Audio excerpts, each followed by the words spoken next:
berdoa.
Simak baik-baik ya.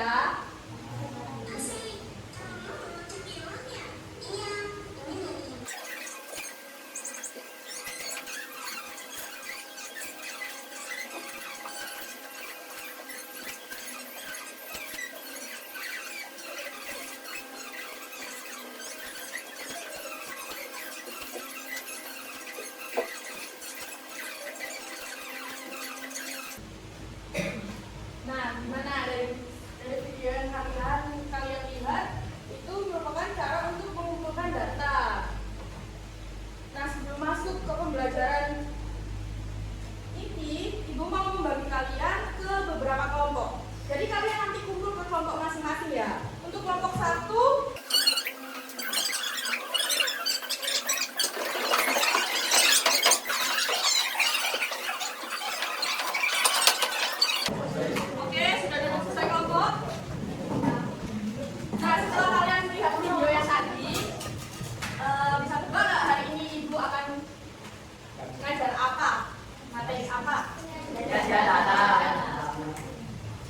data itu ada apa aja sih?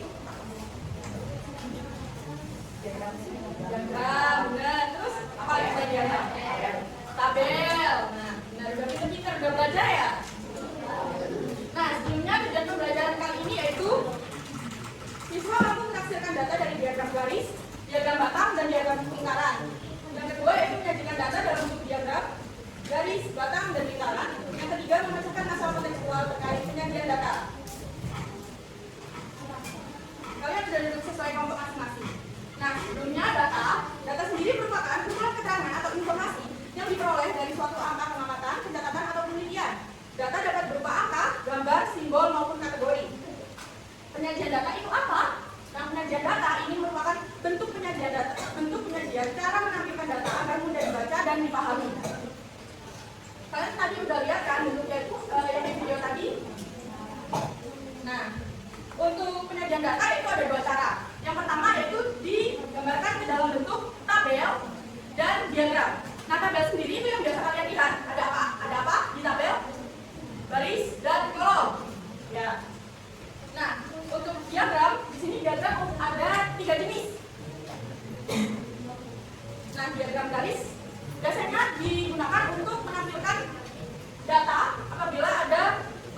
pengguna aplikasi dari tahun ke tahun, diagram apa yang paling tegak?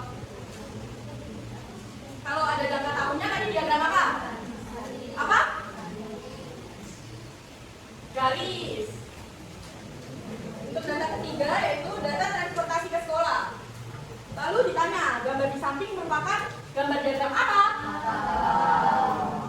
Kendaraan apa yang paling banyak digunakan siswa untuk berangkat ke sekolah? Beda. Lalu ibu ada data keempat.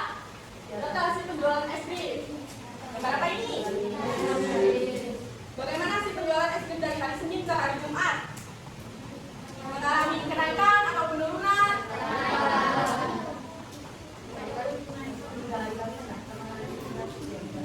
Gimana? Ayo berdiri jawab. Gimana? Hasil penjualan es krim mengalami kenaikan dari hari Senin hingga hari Kamis.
Oke, tadi kan temennya udah presentasi, udah sangat bagus. Bisa kita kasih tepuk tangan buat temennya yang presentasi tadi.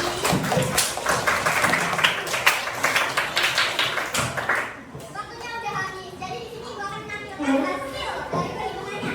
Nah, kira-kira bisa dilihat apakah hasil dari perhitungannya benar atau salah, sesuai atau tidak hasil hitungnya. Di sini ada persentase dan juga sudutnya. Nah, di sini gua akan menjelaskan yang lebih kompleks lagi mengenai diagram garis. Tadi kalian udah belajar diagram apa aja? Ada garis dan diagram lingkaran. Dan diagram datar sendiri memiliki fungsi yaitu mengetahui perkembangan atau perubahan data. Tadi ibu di awal udah bilang kalau ada perkembangan waktu, perubahan waktu itu pakai diagram garis. Lalu untuk diagram datar fungsinya sendiri yaitu membandingkan jumlah data antar kategori, menjadikan data lebih mudah dan menunjukkan perbedaan nilai suatu data. Tadi dengan diagram data kalian bisa tahu kan nilai anak-anak yang mencapai nilai paling tinggi ada berapa anak tadi yang awal? 7 anak. Lalu yang kalian pelajari dengan kelompok kalian yaitu diagram lingkaran. Gunanya sendiri yaitu menunjukkan perbandingan bagian setiap keseluruhan. Selain aktivitas yang kalian lakukan tadi, diagram lingkaran juga bisa digunakan untuk kegemaran. Contohnya berapa persen di kelas ini siapa yang suka manis, asin, dan pedas. Oke, mungkin sampai sini Ibu berapresiasi buat kalian semua, bisa tepuk tangan buat dirinya sendiri. Minta maaf apabila ada salah kata, salah perbuatan, salah cara. Untuk kelompok yang belum selesai bisa dilanjutkan di rumah, besok dikumpulkan ke Ibu. Dan untuk hadiahnya besok ditagih ke Ibu ya. Oke, betutup. Wassalamualaikum warahmatullahi wabarakatuh.